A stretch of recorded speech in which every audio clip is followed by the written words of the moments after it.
ఉపాధ్యాయులకు ఉపాధ్యాయులకు ఇక్కడికి విచ్చేసిన అతిథులకు నా హృదయపూర్వక నమస్కారములు.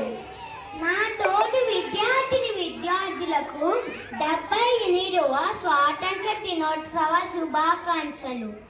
ఈరోజు మన భారతీయులందరికీ ఎంతో గొప్ప రోజు.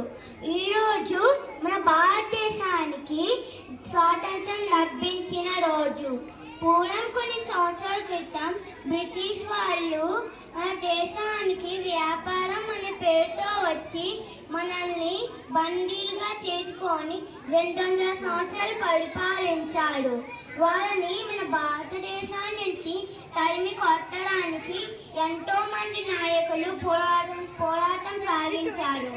వాళ్ళలో ముఖ్యంగా గాంధీజీ, అంబేద్కర్, సర్దార్ వల్లభాయ్ పటేల్, జవహర్లాల్ నెహ్రూ, సుఖ్దేవ్, భగత్ సింగ్, బాల గంగాధర్ తిలక్ మొదలైన వారు ఉన్నాడు. కావున ఈరోజు ఆ గొప్ప నాయకులను గుర్తు చేసుకోవాల్సిన అవసరం ఎంతైనా ఉంది.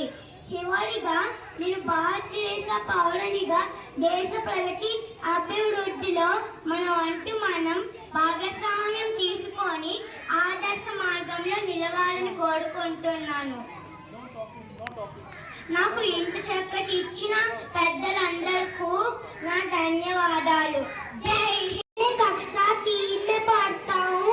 आज मैं आपको एक कविता सुनाने वाला हूँ. भारत की शान तिरंगा, भारत की शान तिरंगा, तिरंगों से बने तिरंगे, भारत की सम्मान तिरंगा, भारत की पहचान तिरंगा, भारत की अभिमान तिरंगा. जय